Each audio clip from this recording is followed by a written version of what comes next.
to your Living A Course in Miracles, Lifetimes When Jesus and Buddha Knew Each Other call. My name is Jared Krebs. I'm calling in from San Antonio.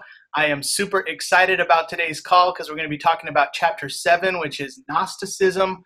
And I'm also very excited for our new friends that are on this call for the very first time. Welcome, Catalina and Milna. Woo, woo, woo.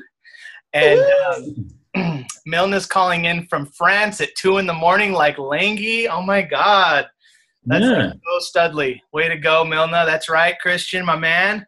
And we had Catalina. She dropped off. She'll probably be back. So let's just get started by having everybody tell me your name, where you're calling in from, and why you're excited about today's call. Well, I'm Langy. I'm calling from France, and it's Saturday morning here. And I'm really excited because I found out that truth is simple, but the ego is not. That's right. Awesome. Thank you, Langy. Beautiful, Yes. sir. Who's next? My name is Christian Stanbury. I'm from Calgary, Alberta, Canada, and I'm excited about today's call because I'm excited about the path, man. Rock. Yeah. Yeah. All right. Thank you, Christian. Who's next? Milna Potsma. Yes. Can you actually hear me? Yes, we can hear you. Just Okay. tilt the screen a little. Tilt the screen a little further down. Yeah, there you go. There. There you go. Perfect. Yes, I'm calling in from France too. Yeah. Wow. And Love I actually woke up. My alarm woke me up at the right time. So I'm really excited to join in and share likewise ideas. Heck yeah. Yes. Thank you, Milna. Super excited to have you, and welcome to the team. Thanks. All right. We have Nathan and Linda. Who wants to go next?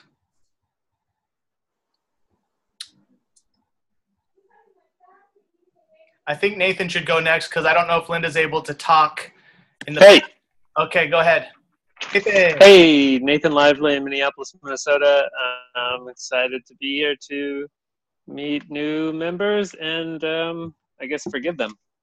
Forgive the new members. All right, Nathan. Thank you, sir. Oh my gosh, Catalina, welcome. Oh, we don't hear you. How are you? There we go. So Catalina, tell us where you're calling in from, what time is it over there, and why are you excited about today's call? Well, I'm calling from Colombia, with a label small town, 3 hours away from Bogota. It's 7:09, I think, same Central Time, right? Yeah. Oh. Yeah. Cool. Yes. Central. I didn't know that. And yeah, we're in the same time right now. Cool. Yeah. Uh-oh, we lost you a little bit. Are you there, Catalina? Can y'all hear her? No, she's frozen. Okay. See if she comes back. Well, Catalina, when you come back, we will have you finish sharing. But welcome, Catalina. That's pretty exciting that you're on from Colombia for your very first call. All right. Linda, I don't think Linda's mic has even been set up. So Linda, if you're able to unmute yourself or add your mic, then please chime in, or feel free to type your stuff in the chat, and we can also read what you write, and we'll go from there. All right. So guys, we're going to talk about Chapter 7 today, and that was Gnosticism, which I had no clue that the Gnostics were that bad to the bone, and it sounds like a lot of those people were probably us in a past life. We were probably all Gnostic people studying that back in the day. Milna, to start off, Milna had a great question. She says, who was Ken Wapnick at the time of J and B? And it's so funny that you asked that, Milna, because I asked that to Gary. I think I asked that to Gary on one of my private sessions that I had with him. And Gary was like, because he can channel art and Persa like on the spot, right? And he told me that Ken Wapnick was one of the rabbis when Jesus was like 12 in the temple, and Ken Wapnick was one of those rabbis. Ooh. And that's all he said. But I'm sure that Ken has had many past lives where he was like a Buddhist monk or whatever else, I'm sure. But yeah, so Ken Wapnick was one of the rabbis. Good Yeah, to know. great question. Go figure. But the answer to the other question you asked about, your question about if like the course was, given to different species, like different, like aliens and whatever else. I don't know that. That's definitely a great question to ask to Gary, especially based on his books and the time he spent with the Pleiadians and everything else. But thank you for asking that, Milna. Yeah. All right, so I'm going to start with my highlights from Chapter 7. The main thing about Chapter 7 was, oh man, I circled so many things. And then I got home like a couple minutes late and my computer froze. And long story short, my book is in my car. So I want to go get my book because I like circled a bunch of stuff. But I want to hear from you guys first, what your highlights were on Chapter 7. You're gonna totally jog my memory. My book is literally in my car, but I'm gonna stay here until a bit later, and then I'll go get my book. But off the top of my head, highlights from Chapter 7 was just learning about like Valentinus. Is that how you say it? Valentinus, and how he was like top dog and was really understood it well, but he couldn't have his people understand pure non-dualism or non-dualism. Like it was hard for the transfer of knowledge to occur. And so just like everything, people, screw it up and make it dualistic. And also a big highlight for me was that just getting it really clear, the 4 stages of learning and seeing the 4 stages of learning, like, okay, so you got dualism, semi-dualism, dualism, semi-dualism, non-dualism, and pure non-dualism. And the only difference between the pure non-dualism and the non-dualism is acknowledging God and acknowledging that God is the only thing that there is. So like that was like really good stuff for me to see and learn and to also kind of reflect on my life experience, how I've gone in and out of being, dualistic to semi-dualistic. And then I'm probably closer to 3 or 4 right now, but knowing that we can slip back and forth. Oh, and the other thing that I got from this was not to feel bad if I haven't had mystical experiences. Because Christian, I remember you have said you've had some mystical experiences. And I always thought, man, I wish I had some mystical experiences. What's wrong with me? And to like say, okay, nothing's wrong with me. Maybe I had mystical experiences in another life. Like they call it gnosis, right? The mystical experiences, like, you have them, maybe you don't. You have them just to get encouraged to stay the path. But man, I'm already staying the course. So if I get one, great. If I don't care. I'm reading that freaking book every single day. That's where I'm at. That's my highlights. Who's Awesome. next? I can go next. All right. My first highlight is on page 106. It's like the bottom paragraph, which basically brings us to pure non-dualism. The reason it's pure is that it acknowledges God as the only source and only reality, like you said. Yes, there may appear to be 2 separate worlds, the world of God and the world of man, but only the world of God is true and nothing else is true. It's rare for a person to be able to acknowledge and accept this because it means the relinquishment of any form of personal identity.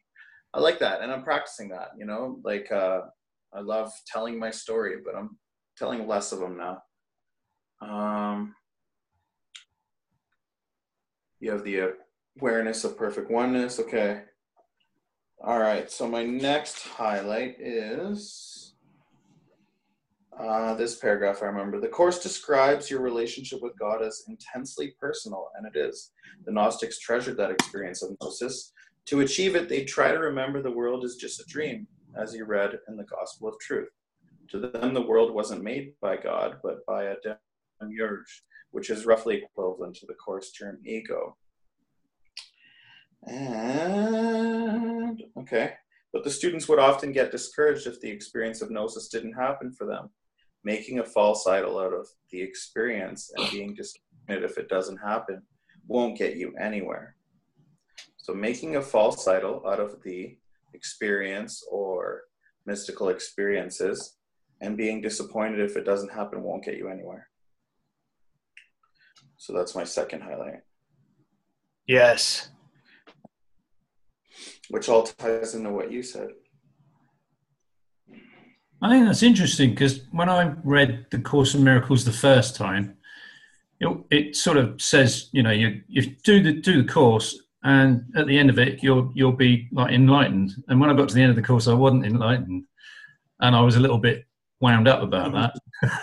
But of course, I've done the course. I'm on the third time on the first bit, and I'm actually doing the daily thing. Well, not daily, but I'm doing them one at a time. I'm doing it a lot slower. I was in a tearing hurry the first time.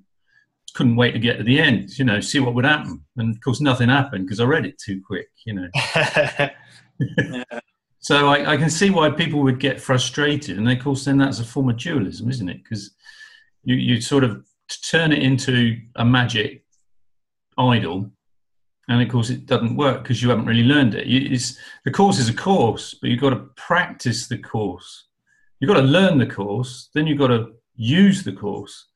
So that takes time. And of course, that's what we've got time for, isn't it? So that's right. Yeah. So, yeah, all these things fit into place, don't they? Very neatly. And it's good having this because if you voice it, it sort of reinforces it in the mind, because that's what it's all about, the mind. Right. That was the thing about Mary Magdalene, wasn't it? What? Christian, do you have anything else you want to add? Yeah, sorry, butted in on that one. No, that's okay. Yeah, I just wanted to add maybe 1.5 more. So the third one I would like to add, thank you very much, Lingy. The third one I just wanted to add would be like, it's about where Gary brings up, like, well, you said that basically Mahmoud Ahmadinejad, the old president of Iran. Oh my God, you know his name. Yeah, he was going to be responsible for basically like, or partially responsible for setting off, making a nuke go off in a major city or World War III in like 2050s area. And they said, and I researched him like a year or two ago, and I noticed that, yeah, like Gary said, he's not really in the picture. So is that still going to happen? Because basically the UN like banned him from any political power or anything, right? And they said, no, it's not going to happen. The good news is that because of the course, there's been enough forgiveness and healing that the former Iranian president isn't going to hurt you. Okay, what's the bad news, he says? Well, the bad news is that the world still has not undergone a comprehensive awakening. The present condition of the mind is one of inner conflict. Thus, the mind will project events in the dream that are symbolic of that conflict. So it makes it not only likely, but inevitable that at some time a nuclear bomb will go off in a major city. Now, I think that's kind of cool because this past week I was mentioning before the call that I've been reading a lot about aliens or watching YouTube videos and stuff like that.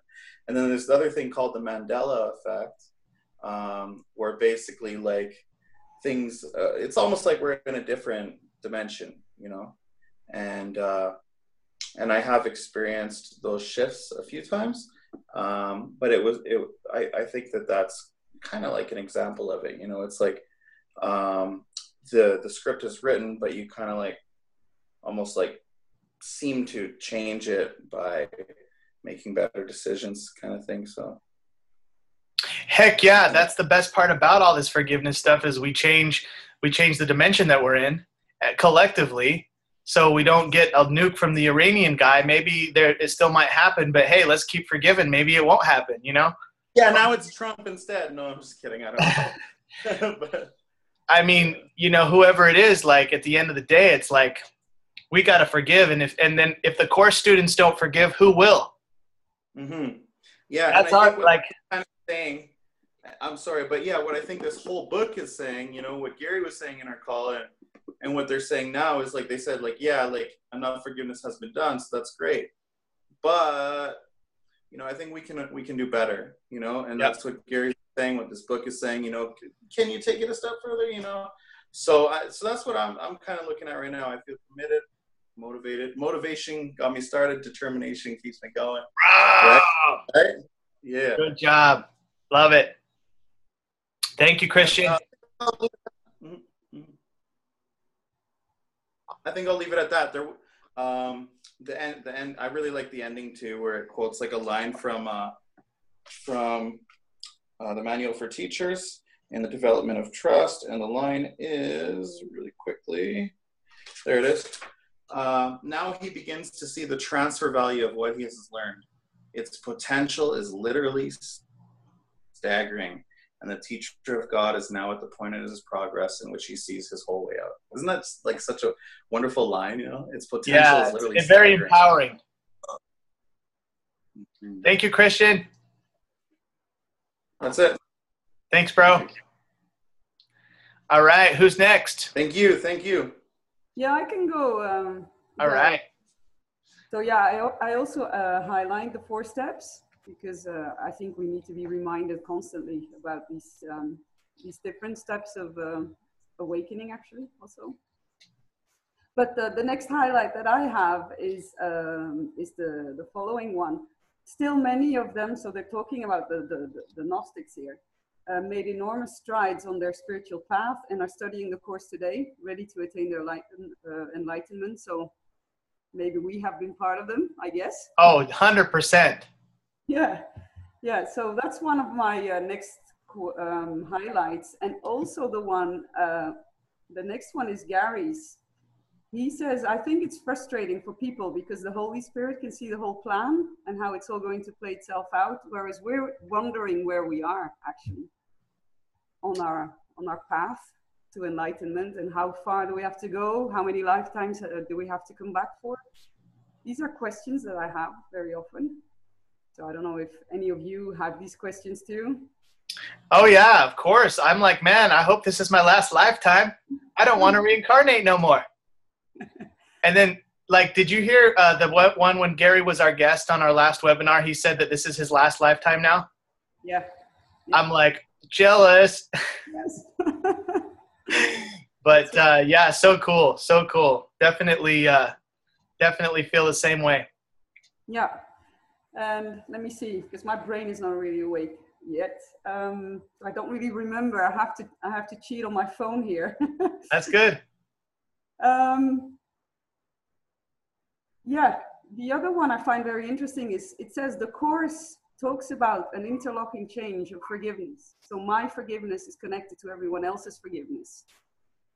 Yeah, which is actually very interesting because sometimes, well, I've actually been going through a very slow burn, as Arten and Persa call it in their books, or in Gary's books. It has to do with a relationship I was in for about 4 years now. And I decided to break off in July to stop with this relationship.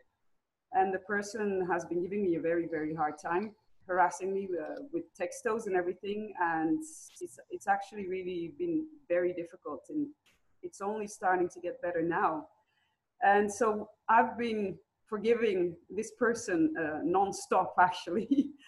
And this person doesn't believe in any of this. And because I've had discussions with him about it, about what God actually is. And he doesn't really see it the same way as I do, which I totally respect, because I think we're all on our own paths to understanding that. But yeah, it's been a massive forgiveness lesson, actually. And so I am just wondering, all these moments that I've been forgiving him, what does it do to others? What does it help him with, actually? How is this connected? That's a big question. Awesome. Yeah. Well, it all collapses. It collapses the time frames. I guess right? It does. Yeah. Yeah. I mean, it's a question bigger than our limited finite minds can really comprehend or answer. But just to know that it's being done, just to know that every time you forgive him, you're impacting the entire consciousness of humanity or wholeness of the sonship or whatever, like that's freaking awesome. Yeah, it is. So yeah, I thought I was through this slow burn, and then I had another one starting actually recently, because I think I told you through Messenger, the little exchanges that we had the past few days, with my work, I'm actually teaching English to a lot of kids here. I have about 90 kids in an association, which I have started here 4 years ago now. And I'm using a very nice classroom, actually. It's an old preschool classroom. But only 2 weeks ago did the town hall tell me to get out, to leave the place, because they're starting to build a new school, so they need to relocate kids.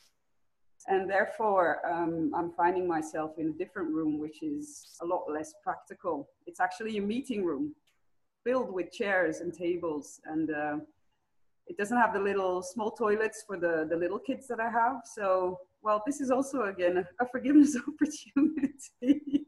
Man, you're in forgiveness in the field already. You got a lot of forgiveness. That's good. Yeah.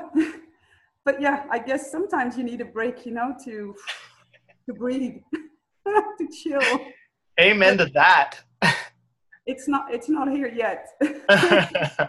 Well, Milna, thank you so much for coming on and sharing your highlights and your forgiveness opportunities. And we want to bring you back on at the end to share more forgiveness opportunities too. And it's just awesome to like be your friend and have you part of the team. Yeah, it's awesome to be able to share likewise ideas, because there's not a lot of people out here. Mm-hmm. Yeah. 100%. Yeah, thanks. Thank you. What are we, the J team? Yeah, we can be the J team. That's cool. Or the B team. It's a Jesus Underground. Jesus Underground. Yeah, that's Jesus Underground. Who's gonna make our graphics, man? When are we gonna get T-shirts? Jerseys. I want a jersey. My wife is an artist. She used to do T-shirts. Hey, let's get it done. Matching tattoos. Let's get it, bro. No crumbs, tattoos. I'm a bit blood. I don't like blood. All right, who's next? What was your highlights on chapter 7?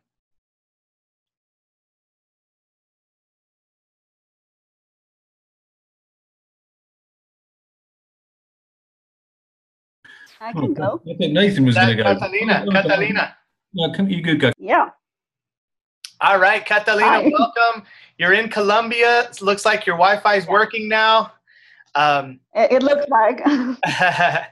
And tell us a little bit about you, since this is the first time you're on. I've been chatting with you, but so the team knows, what do you do for a living? How did you find us? And what were your highlights from chapter 7? Okay, so, well, what do I do for a living? I work in digital marketing around 10 years ago.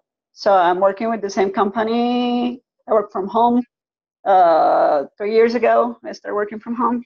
So yeah, that's amazing. Also, 3 years ago, I started reading Gary's books and study a course and everything. And it has been a breaking point for me. So yeah, learning, forgiving, knowing what this is about. Sweet. Yeah, I also do, I told you I do some spiritual coaching based in angel therapy and everything. Yeah. Spiritual coaching, angel therapy, working from home, digital marketing. Yeah. Next to an hour from Bogota, Colombia. Which I live is called a small town I'm living now. I just moved like 3 weeks ago. But it's I an used hour. to live It's in an Bogota. hour from Bogota. Yeah. Okay, an hour from Bogota. Awesome. Oh, Milna, yeah, let's definitely talk about the HP. Heck yeah. But go ahead, Catalina. What was your highlights from chapter 7? Well, I actually found pretty interesting that every lesson I take of the course, every chapter I read, it had something to do with my actual life. Well, life. Because this the part when they talk about Mary Magdalene, that one says not through the soul or the spirit, but through the mind. I saw a movie on Monday, this Monday, A Wrinkle in Time. I don't know if you have heard about it. It has so much about the course. I recommend it so much. Interesting. Oprah. It actually quote that sentence. Yeah, with Oprah, exactly. What do they so quote? Yeah, I found that pretty interesting. That Wrinkle in Time is the movie. I've seen it. So yeah, that's. Did it? I don't I found remember. it's amazing. I had a lot to do with the chorus. Yeah, there was like the whole illusion of it all, for sure. The illusion of it all. I went into it not knowing anything about it. Exactly, and they talk about the ego. Uh-oh. You didn't have to read that book in high school? No. Okay. Oh yeah, it's based in a book actually. Yeah.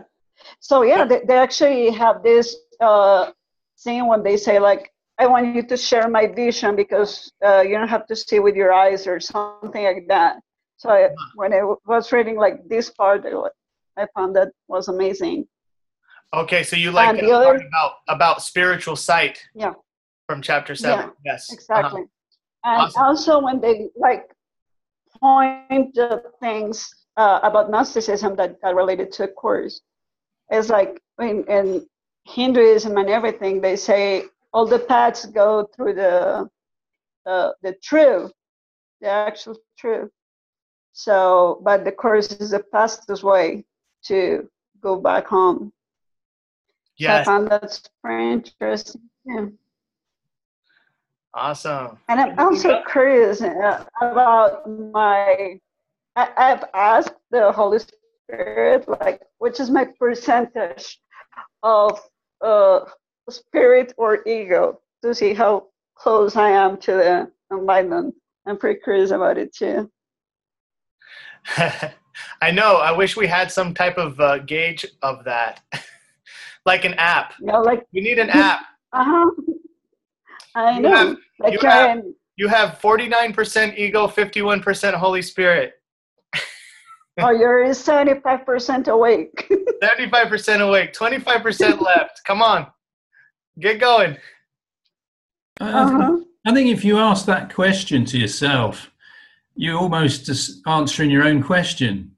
The actual thought coming into your head is like holy instant stuff. So, you know, you wouldn't be thinking about that if you weren't thinking about that. If that makes sense.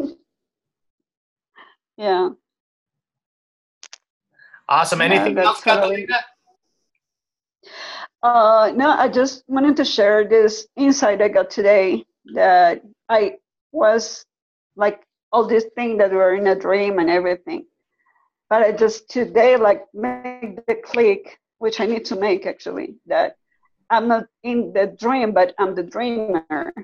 Yeah. So that like the point I think I was missing, like to go a step farther. Yes. So you are not a body. You are not that body called Catalina. You're the dreamer. You're the dreamer of the dream. Exactly. I'm not just in the dream. I'm the actual dreamer. So you're the dreamer. We're all the dreamer. We're one dreamer. We are one. Exactly. We're not these bodies, these little ego puppets. Which are not true. All right. Thank you, Catalina. Thank you. All right. Who's next? I think it's me. Nathan. So Jared and somebody else already mentioned this, but this is my favorite part because I had for a couple of years a annual goal to just like my spiritual growth. I want to have a spiritual experience because years ago when I read Disappearance of the Universe for the first time, I read about his experiences and I want that to happen to me. Like I want to feel confident about my path. I want like a real I want like my eyeballs to see proof in some way. And so it was really good for me to read that part that everyone else already mentioned. There's no sense in trying to figure out why it happens to some and not others. Just understand that it happens to every mind at some time or another. So I did some writing about that, and I just had to let it go and feel and realize that it could have happened to me in another life. Maybe it'll happen to me in a future life. Maybe in a past life it happened at a time when I really needed it. And, now I only mildly want it. So Yeah. it's kind of different. It was interesting to learn that Bill Kin and maybe Roger Ebert were enlightened. So that was cool. Right, Roger Ebert. This is all a hoax. Right. And that's it. Awesome, Nathan. Thank you for sharing that. I love what you talk about when you share about the mystical experience, and it just brought to mind that one part, remember, where they say the experience is so awesome, you actually feel a state of like constancy or constant, like there's no more scarcity, there's no more lack. And it just occurred to me like, wow, what an amazing state to be in. Especially compared to this state that we're in, you know, the human condition, like not even close to how cool it could be when we've totally shed the ego and all that's left is love. Very motivating. All right, who's next? Who is next? I think it must be me. Lengi and then Linda. Okay, if you want to chime in, Linda, you're welcome to. But go ahead, Lengi. And by the way, lovely haircut, sir. Yeah, Lizzie did it this afternoon. You look fantastic. Yeah. I got a haircut too. Hey, man, we're ready to go. Well, you've said most of it. Let's have a look. This getting it right. Shankara got it right with the Vedanta. Gnosticism with the Valentinian school got it right, but then it all went a bit pear-shaped. Ken Wapnick got it right with Akim. Gnosticism was doing okay, but then it all got changed.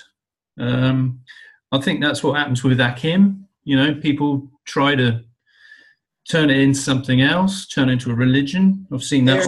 Are you calling ACIM Akim? Yeah, I do. Is that not cool? I've never heard it before. It's a little weird, but go ahead, keep it. Oh, okay. Oh, phew. I thought I'd become blasphemous then for a minute. Forgive me. Forgive me. But it's usually said ACIM for sure. Oh, okay. ACIM. Yeah. So, there's no accident that people keep turning up. We were talking about it. It's no accident that Ken Wapnick, Helen Schuckman, Bill Thetford, and Judy Scutch were all there at the beginning. And just before I came on, I was a bit bored waiting, so I listened to a bit of Ken Wapnick, and he just happened to say, and it's only a small phrase, forgiveness doesn't do anything, but it undoes the work of the ego. So it doesn't do something, it undoes something, which I thought was quite relevant. Yes. And the other thing was, this book is really about all the other books of the disappearance range have all been basically about forgiveness, haven't they? Really, I think forgive, and we've all got that. I think we all do that all of the time. But I think this sort of last thing, the God thing, and the absolute pure non-dualism. Is the toughie, because you can get hooked into something that suddenly becomes important. It might just be your own personality, or it's like the story of Buddha when he was Shahastra, when he was really practically there, wasn't he? And then suddenly he found out he had a son, and then it completely went off the rails. The fact that his son was going to turn out to be Jesus in his next lifetime, and they were both near enough there anyway, and could have probably not come back for another lifetime either, but decided that they would somehow. Freaked me out a bit.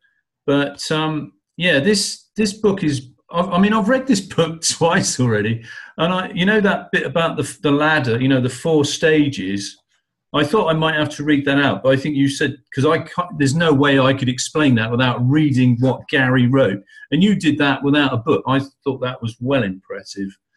But it is, well done, Sunshine. But this non-dualism, I think you've got to get your head into it. And then the other thing is my actual personal thing with the course. I think lesson today was 107. And I never want to talk about the course, because people should do their own course. But the basic thing about this particular lesson today was about just being one mind and just giving in your mind to anybody you see the peace and joy of God. And what the actual little lesson says, because it's only a page, it says if you do that, it does all sorts of wonderful things in the world that you won't ever know about. It's like, chucking gold everywhere, It's just like, sprinkling it about, And I just thought that was lovely. And I've had an amazing day. And some all sorts of rubbish has been happening to me since Christmas. I had really bad flu and all sorts of other I won't bore you with all the facts. But the last 2 weeks have been amazing. And the next... And the future's looking amazing too, because I haven't really had much of a future for a while. And I'm living the good dream. The happy dream. The happy dream. Yeah, I really am. Yeah. I'll stop now because we've got to do the forgiveness in the field. Awesome. Thank you, Lengi. Happy dream. Thank you. I'm enjoying it. All right, Linda Pettigrew, welcome to the call. Do you have? Are you able to unmute yourself? And what were your highlights from chapter 7? I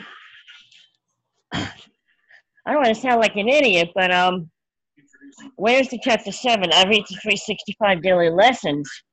And, okay. So chapter 7, from the actual. We're talking about the Gary Renard book, The Lifetimes When Jesus and Buddha Knew Each Other. Can you hold that book up, Lengi and Christian and Milna? Can y'all hold that book up so she can see the book we're talking about? Okay. Milna has it on. All right, so what I'm going to have to do is I'm going to find it on Hoopla or something like that and kind of like read it or maybe listen to it so that way get an idea. I'm so sorry. Milna, no, don't worry about it. But Linda, I noticed that you're doing the workbook right now, right? Like I mean, the thing is, this book is a miracle. I mean, I had chatter, rented space in my head for over 39 years. 39 years since high school. I'm thinking maybe I'm not going to make it this well. I'm going to 12-step meetings. I'm talking to friends. It was just like December last year. I'm like, it's still not good. I got to do something better. And at a church, they had a Course in Miracles study group. All right, so I go. And I read in the book. I loved it. And I just began to do, I started with him in the early December, but I started the lessons first day in January. Let me tell you, read the lessons, it's going to clear your mind. Get rid of any chatter that's been space in your head. It's great. I feel better. Good job, Linda. Now I can ground more. Love it. Linda, I'm from New York. It's so awesome to actually finally talk to you. Thank you for being on. And we definitely look forward to continuing our conversations. And that book. And by the way, Lucy says hello.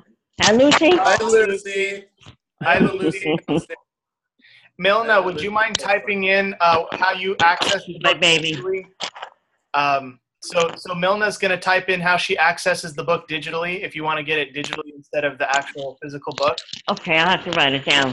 So but Milna will type that in if you don't mind, Milna, because she has it on her phone somehow. Yeah, I actually have the Kindle Amazon application. Oh, Kindle Amazon app. Okay. And then you just find the Kindle Amazon app. Okay. Yeah. Jesus and Buddha. Yeah, the lifetimes when Jesus and Buddha knew each other.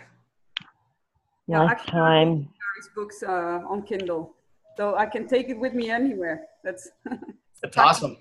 Yeah. Love it. Okay, so let's go to forgiveness in the field. We have 15 minutes. We have 1, 2, 3, 4, 5, 6 people. 15 minutes. What's the math? We have like 2 minutes each. Oh man, we got to make this laser. Okay, so I'm going to start. I'm going to share my forgiveness in the field in 2 minutes or less. And I got the timer. It's going to be a speed round. Let's see here. Okay, timer's ready. Okay, here we go. So, forgiveness in the field this week. Me and Crystal are moving. We are getting our own place. And so we're looking for apartments. And it's or townhomes or something like that. And it's gonna raise our monthly overhead probably about $300 or $400 a month more of what we're going to have to spend, and than what we're paying to live here right now. And I had a day yesterday of like fear, maybe even the last 2 days, like fear of poverty.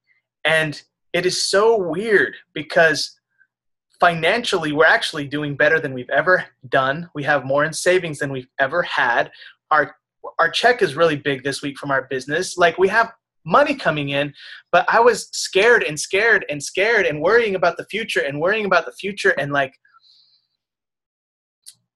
so I really worked on my law of attraction stuff, to like think positive and feel gratitude. But remember, that's still the ego's dream.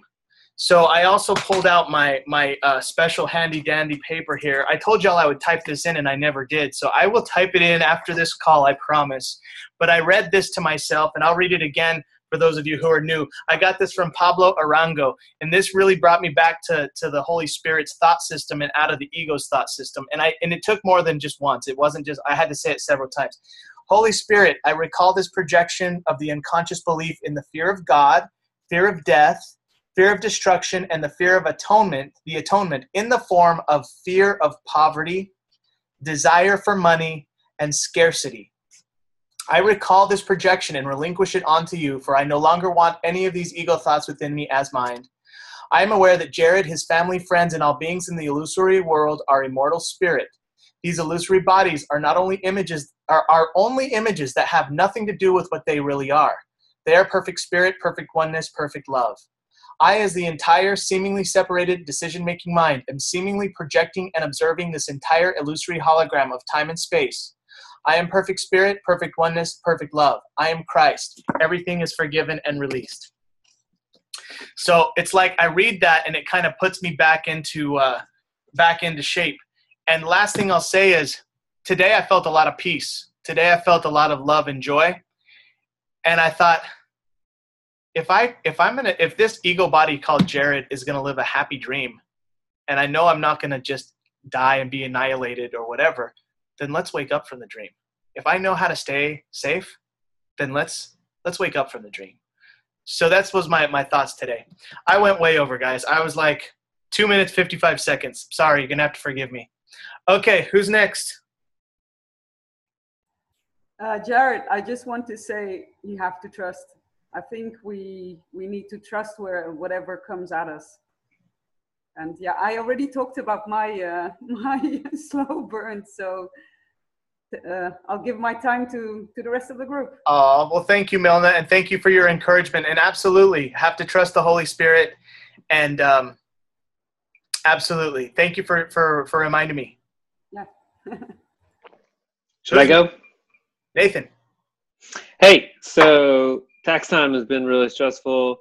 And as I was going through and doing my taxes, and I was sort of watching the number that I owed not get smaller and smaller. And then in the end, it was way bigger than I expected it to be.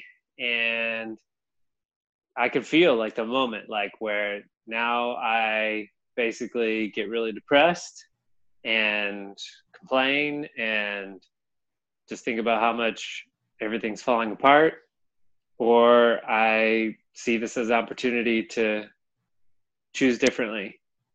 And it was nice that there wasn't a whole lot of pain around it. I kind of recognized I was at the crossroads, and I just kind of chose to see it as a lesson and an experience, and tried to have like a conversation in my mind with the Holy Spirit, like, this is a thing for me to go through, and I guess I'm happy to be wherever you'd send me, and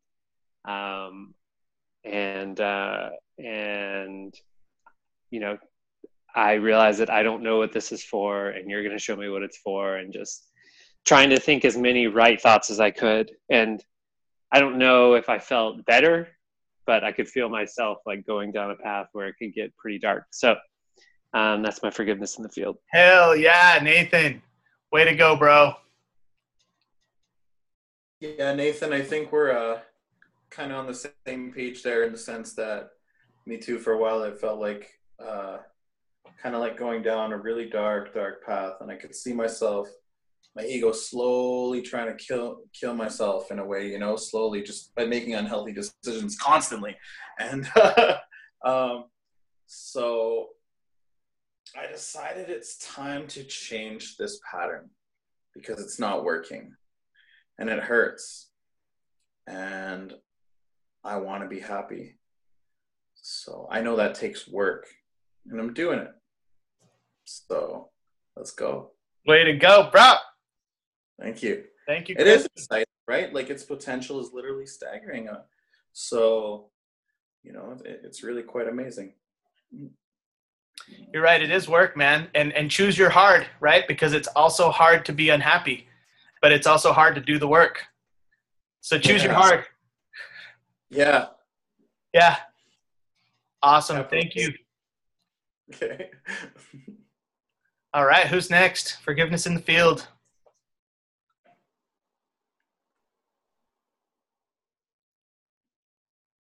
Okay, looks like it's going to be me.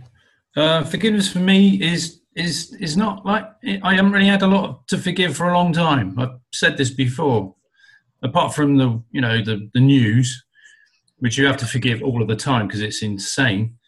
What I'm trying to do is a bit like that lesson I was saying about earlier, and you know, about Jesus just seeing everything is just illusion and not taking anything real. You know, one of the first lessons is, you know, looking at a table and saying, this table means nothing to me. My hand means nothing to me, that sort of thing. And just taking everything as it comes. You know, what you're saying about, you know, financial things really make you scared as hell. But I think if you just realize that that's an ego, fear is always ego. And just, I think that prayer you've got is amazing, but basically you're just saying, I need to choose again, you know, give it away. Red Hot Chili Peppers. That prayer is a way to activate the thought system of the Holy Spirit, like on a dime. Just like that. I don't want to think. I don't really feel afraid. That's insane. And then things happen. They just happen. And before I forget, you asked me about Ken Wapnick's book. I don't know if you can you guys see that? Yes. Is that enough to think? Yeah, I remember. I brought it down. I nearly forgot to show it to you. So that's me done. Well done, sir. Thank you, Lengy. All right, Linda Pettigrew, what did you forgive this week? Forgiveness in the field. Are you able to unmute yourself, Linda? So, yeah, I'm a little slow with computers, you know what I mean, huh? Okay, so with forgiveness, I had to forgive, I guess, my enemies from the past. I've been writing stuff down, kind of like writing letters to God, so I mean, kind of like let go and let God. Because in the rooms of the 12-step program as well, you just give it to God, you let Him take care of it, and that's what I've been doing. But if you have to face the situation, you have to be nice but honest about it if needed, and you want to you want to work it out. There's a peace between you, but you're really doing it for the other person. You can do it for yourself, but you really have to do it for the other person. That's what I experienced. So you do the best you can. That's all there is. I hope I did it. I hope I said this good. You said it great. Thank you so much for sharing, Linda. Thank you. Wow, our forgiveness in the field was quite laser today. And since we have 5 minutes left, I mean, technically we have 11 minutes left because I started us like 6 minutes late.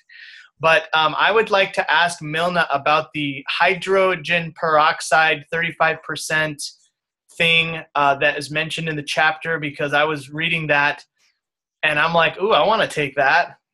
So Milna, tell us a little bit about this. How much does it cost? Where do we buy it? What does it do? How did it help you? Okay, well, actually, I started by reading this book. Okay. I don't remember in which book Gary mentions it. I don't know if it's in The Disappearance of the Universe. Or third book. Christian says third book. Third book? Okay. So actually, I've really been looking into the health, the natural health side of life, because I've had a chronic fatigue. So that's one of the reasons why I tried this out too. Although I was doing a lot better already at that time. But well, the problem here in Europe about getting food grade hydrogen peroxide is that it's very hard to get. They've really tightened the laws around it. And so in France, you can't even buy it. So I've actually managed to get 1 liter of HP from Holland. But you have to have your own company, actually. You have to have the status of a company. You cannot order it any longer just by, just you as a person. So that's the problem here in France and in Europe, because it's actually a European law now. So I don't know how it is for you guys in the States. I think it's a bit easier to get it in the States, but here. Yeah, you can get it here on Amazon. Yeah. Whereas here I paid, well, with the postage fees, around 40 euros, which is, I don't know. Jesus Christ. Yeah, just to get it over, and I'm keeping it in my freezer actually, because you can keep it for a much longer time if you stick it in your freezer and you just use a little small bottle and put that in your fridge. But the taste is terrible. I've tried it, well, 2 years ago or 2 or 3 years ago when I bought the book, because there's actually like a schedule where you have to work your way up every day to, I don't know, I think about 20 drops or something in a glass, and the taste is terrible. So how long have you been doing it? I've actually only started again like 2 weeks ago, because I bought the new bottle. I'm sure it's different for everyone. Taste buds are different for everyone, but I'm used to it now. How many drops do you take? So I used to do 3 2 times a day, but now since reading this book, I do 8 2 times a day. 2 times a day. Okay. Yeah, I tried doing 3 times a day when the book first came out, and that was just too much. Couldn't make it work. How much is it, Nathan? It's super cheap. It's like, I don't know. It's like 15. I don't remember, because it's been so long ago, because the bottle lasts forever because you're only using, drops at a time. It's like $15 for a bottle. Bro, can you post the Amazon link on the Facebook group? Sure. Thank you so much. Yeah, Artin and Persa said it takes a lot of discipline, and you have to follow the instructions to the T. And then there's a few little pointers in this chapter. But yeah, you should probably get that book, the Madison Cavanaugh, The 1 Minute Cure. Okay. I've never done it. I heard it's amazing. But yeah, go ahead, Nathan. Sorry. I was just going to say the reason that I think the reason that it's so hard to get in some countries is that you can really hurt yourself easily. Some people can if you take it with food or you take it at the wrong time or something. So I don't find it at all difficult to just follow the guidelines, but you could do some bad stuff in your intestines if there's food in there and then you immediately drink some. Huh. Okay. Well, thanks for the heads up. I'll definitely look into it. I won't do anything too crazy, but I appreciate y'all letting me know kind of some of those things. Yeah. So I don't have cancer. So that's all I can say. I wish I had some better results to share. I wish my wife would try it because she's had skin cancer. Well, and I would love to see if that would help her, but I have not. I wish I could say like I'm super smart now, but I'm just normal, no cancer. Well, I think I remember Sheila trying it, and she hated the taste. She didn't do the full thing, but she was having some kind of I think it was like a bronchitis or something, and it went away as soon as she started, and then she stopped, and it came back, and then she tried again, and it went away. So that's a little example of. Awesome. Well, thanks for the heads up on that from Sheila. We'll have to ask her. And to end our call, we have Randy and Viola Krebs chiming in from Mexico. Woo! They've been in Mexico for 2 weeks almost now, or I guess a week and a half. Tijuana. Yeah, well, actually, they're in Rosarito right now, which I don't know how far that is from Tijuana. But Mom and Dad, it's 20 minutes. Well, you're freezing up can bad. Can you hear us? Kinda. Not Not well. Really can't hear you well. You need to probably go closer to the Wi-Fi or something. Too bad. We wanted to hear from you, Mom and Dad. Can you hear us now? A little bit. A little bit better, yeah. I wanted to say one of my my treatments in Tijuana next week is going to be the hydrogen peroxide intravenously. IVs with. So interesting because I just read it in the chapter, and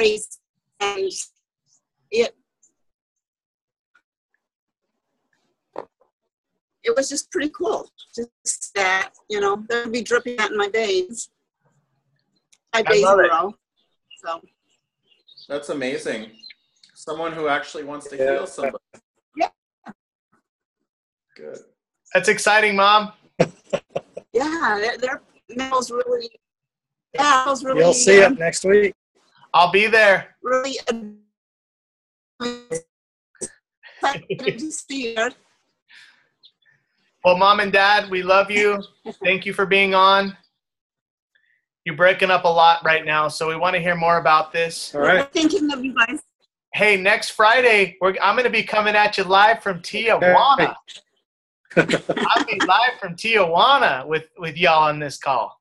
So we'll see you next week. Oh, by the way, we're only reading half of the next chapter because chapter 8 is like 40 pages. Am I right?